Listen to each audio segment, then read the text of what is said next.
Picture a city drowning in shadows, where every alley whispers betrayal. Washington, D.C., midnight. The streets cold and unforgiving, slick with rain. Neon lights flicker, casting fractured reflections on the pavement. Agent Ethan Cole stands alone in a desolate alley, clutching a cold coffee, his heart hammering like a war drum. 12 hours ago, the FBI's most classified operation, codenamed Lockdown, was ripped apart. Every file stolen, his team slaughtered. Ethan is the sole survivor, but is it luck or a meticulously planned betrayal? His phone buzzes, a message slicing through the silence. You can't escape. They're already inside you. The number belongs to a dead agent. Ethan's blood turns to ice.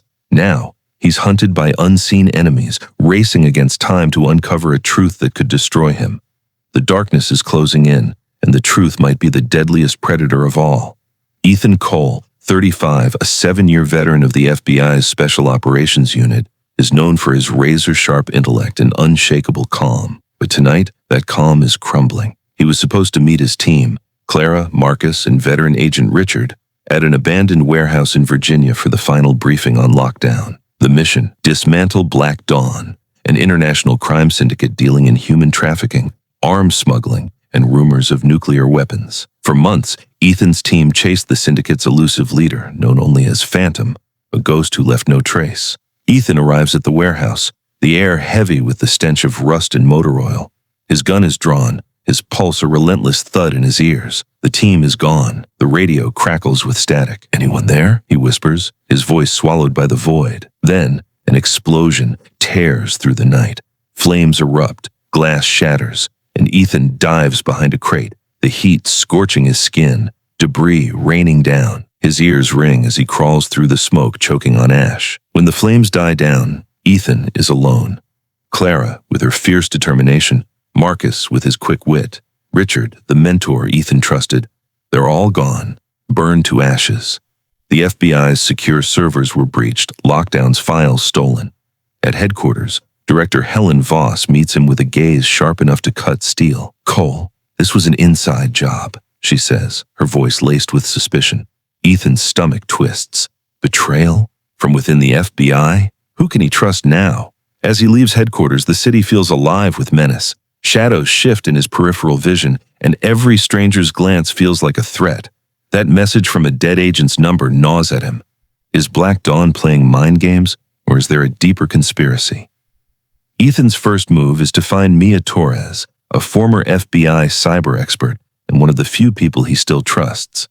In her cramped apartment, lit only by a flickering lamp, they dig into the stolen files. Mia's fingers fly across the keyboard, her screen glowing with streams of code. "Ethan, this hack was surgical," she says, her voice tense. "Whoever did this knew the FBI's top-level encryption. It's someone high up, someone inside." Ethan's mind flashes to Richard. During their last meeting, the veteran agent had been distant, his eyes avoiding Ethan's, his words clipped. But Richard is dead. Or is he? Doubt creeps in, cold and heavy. As Ethan steps out of Mia's apartment, headlights blind him. A black SUV roars forward, tires screeching. He dives behind a dumpster as bullets rip through the night, punching holes in the metal. His gun bucks in his hand as he returns fire, the muzzle flash lighting up the alley. The SUV vanishes, but a scream pierces the air. Mia's. Ethan sprints back, his heart in his throat, to find her slumped on the floor, blood pooling beneath her. "Ethan, the file. Phantom." Her voice fades, her eyes lifeless, her hand falling limp. Rage surges through Ethan like a wildfire, burning away his fear. Mia was his last anchor, his friend, his hope. Her final words are a lead. Phantom, he's the key to this nightmare.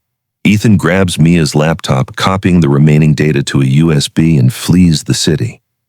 The FBI is no longer a sanctuary. The files reveal Black Dawn's next move, a chemical weapons attack in New York's subway system, designed to kill thousands during rush hour. Ethan has to stop it, but first, he must unmask Phantom. A clue points to Richard's burner phone, which repeatedly called an unregistered number traced to Baltimore. Ethan holes up in a rundown motel, the neon sign outside buzzing like his frayed nerves. Sleep eludes him.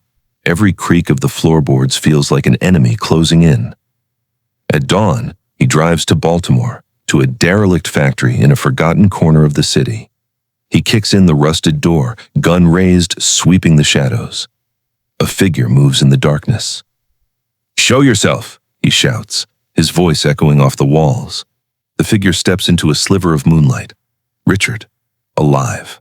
"Ethan, don't make this personal," Richard says, his voice cold as a blade. "Black Dawn is unstoppable. Joining them is survival." Ethan's stomach churns, bile rising in his throat. Richard, the man he trusted, a traitor. "Why?" Ethan demands, his voice trembling with fury and heartbreak. "The system's rotten, Ethan. The FBI, the government, it's all a lie. Black Dawn will forge a new order, and I chose to be on the winning side." Before Ethan can respond, the factory doors explode inward.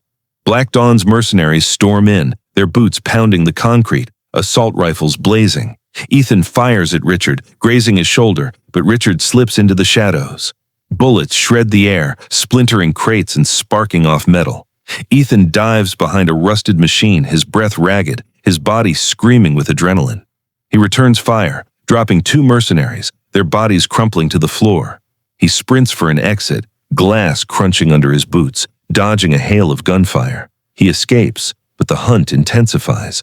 Richard's betrayal exposes the rot within the FBI.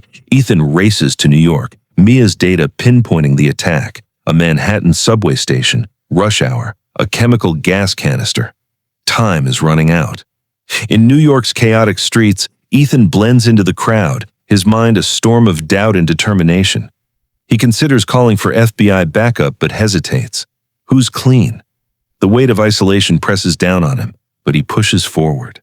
He reaches the subway station, the air thick with a chemical stench. Black Dawn's operatives move through the shadows, setting up the canister, their movements precise and deadly. Ethan creeps closer, his heart hammering, every nerve on fire. Then a hand clamps his shoulder. Director Helen Voss. "Stop, Ethan," she says, her voice calm but dripping with menace. "You can't derail this operation." Ethan's world tilts. Voss, the FBI's top official, working with Black Dawn? "Why, Helen?" he asks, raising his gun, his hand steady despite the betrayal cutting through him. "The world needs chaos to be reborn. Black Dawn will control it. You're too naive to see the bigger picture." Her words are a knife to his heart, but Ethan spots the canister's timer. 10 seconds. 9. 8. No time to hesitate. He fires at Voss, but she's already gone, vanishing into the crowd. Ethan lunges for the canister, ripping out wires, his hands shaking, sweat stinging his eyes. The timer stops. The station is safe. But then a sharp pain explodes in his back. A knife. Richard. Ethan collapses, Richard's cold laugh echoing in his ears. "You got close, Ethan. Too close." Blood seeps into the concrete as Ethan's vision blurs. He sees Mia's warm smile, Clara's fierce determination, Marcus's easy grin. He fought for them, for the innocent, for a world worth saving. With his last ounce of strength, he pulls the trigger, hitting Richard's leg. Richard falls, cursing, clutching his wound. Ethan drags himself to the canister, ensuring it's disabled. The station empties, civilians safe, their footsteps fading into the distance. But Ethan's body betrays him. His breath slows, his vision darkens. That final message, "They're already inside you," haunts him. Was it a warning, a taunt, a truth he'll never unravel? He thinks of his team, their laughter, their trust, their sacrifices. He wonders if his fight was enough. A week later, the FBI holds a memorial in a quiet Washington hall. Ethan Cole is hailed as a hero, his name etched into the annals of the agency. Black Dawn's leadership is dismantled, Richard and Voss in custody, their empire crumbling. But that cryptic message remains unsolved, a whisper of deeper conspiracies lurking in the shadows. The darkness never fully retreats. It lingers, waiting. Yet Ethan, in his final breath, chose the light, a beacon against the endless night.